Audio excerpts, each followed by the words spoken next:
Hello, Natasha. How you doing? Hello. Natasha. Hi. Hello, can you hear me? Yes, I can. Can you hear me? Oh, yes, perfect, perfect, perfect. Okay, so you're on. You I sound am. great. I'm going to mute your mic and finish the intro. Okay. Okay, thank you. Thank you. Very excited to have her on the show. Welcome to the Hollis Chapman Show, where we celebrate the power of words and the beauty of storytelling. Join us every week. We have conversations with authors and small business owners. We have exciting lineup of guests who will take us on a literary journey like no other. Join us as we delve into the world of authors and small business owners from diverse backgrounds and cultures, each bringing their own unique perspective and voice to the table.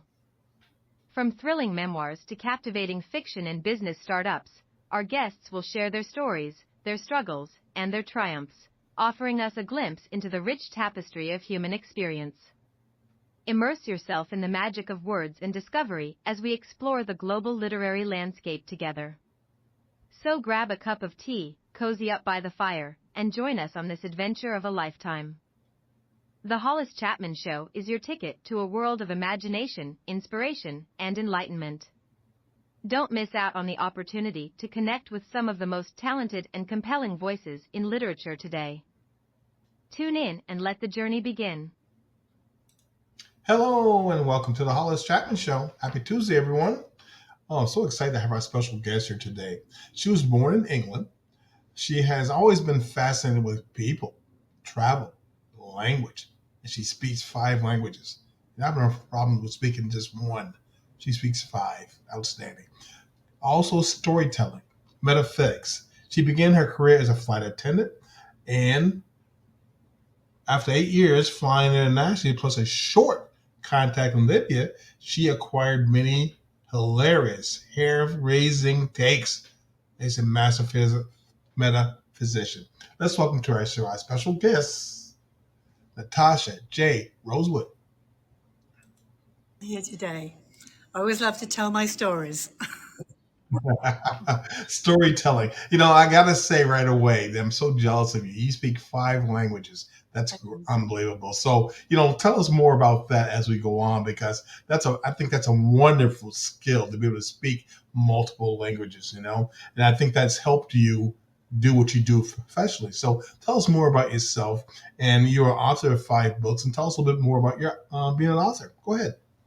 Okay, so as you already said, I have several passions. Travel, adventure is a big one. And I think I like the adventure so I could do the storytelling. Yeah. And as far as the languages were concerned, I always I love to talk a lot, and maybe English just wasn't enough for me. So I developed a love for other languages. Languages to me are like music, and I love words, of course, being a writer. And I think learning another language and being able to communicate, especially when you're in a country where some people don't speak English, you kind of get the inside track, not just on the people, but the culture, the way they think. And I think that's really helped me as an intuitive, being able to tune in to people from all over the world, and also as a writer, of course, because it's absolutely broaden my vocabulary in English. My husband always says, she speaks 5 languages, but she's still working on English, which my writing mentor would agree with. So, the language thing is it broadens the experience of when you're traveling and having an adventure.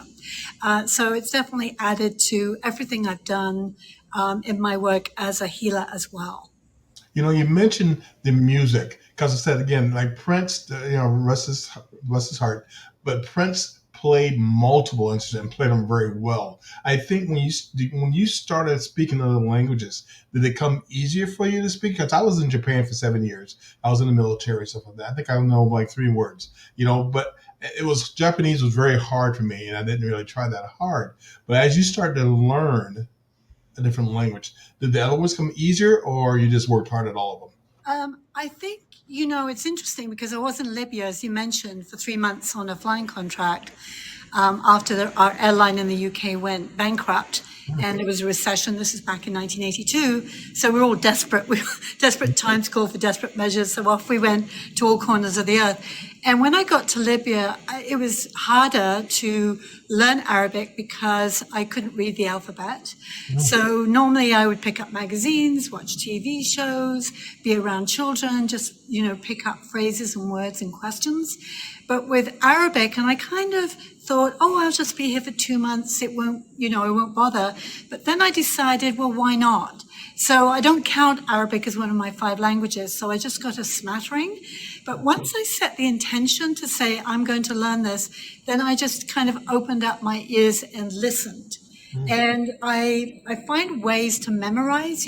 Some people use mnemonics to remember names when they're crowd. I do that too.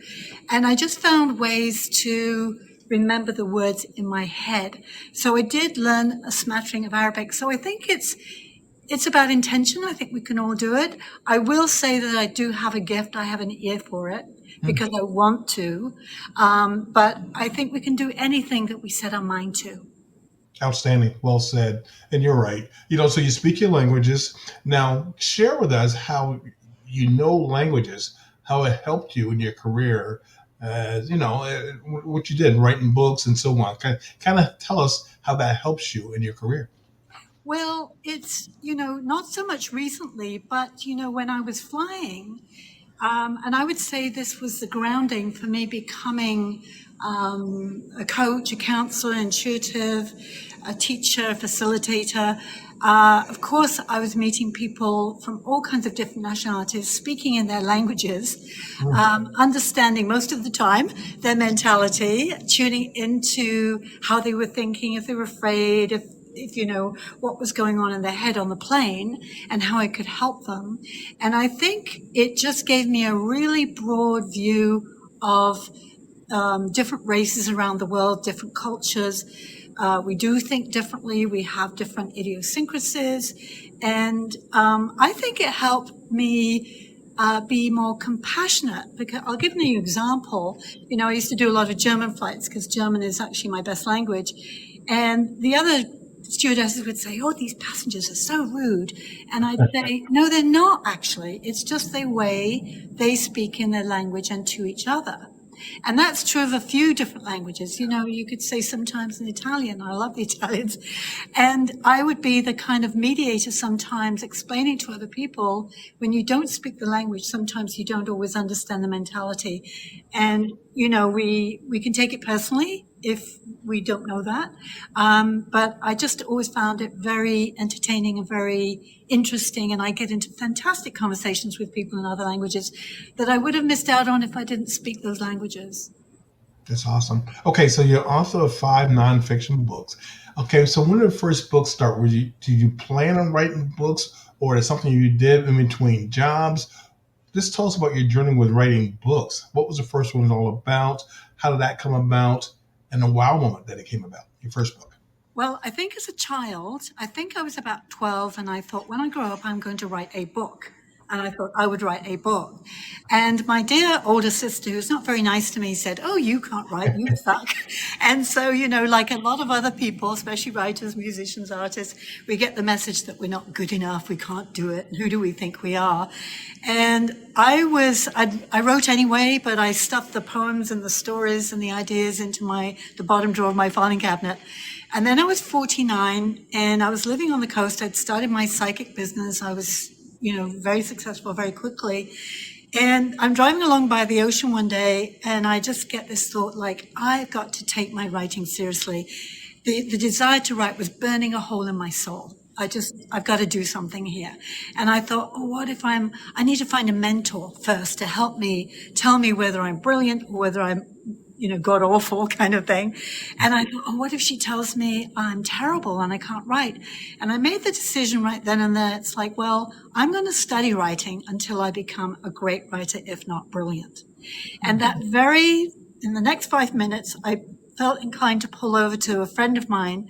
And I said, do you know anybody that could help me with my writing? And she put me on to my current writing mentor, who I've been with for about 26, 27 years now. And people, my readers tell me, you're such a good writer, Natasha, which is music to my ears. So it's about not listening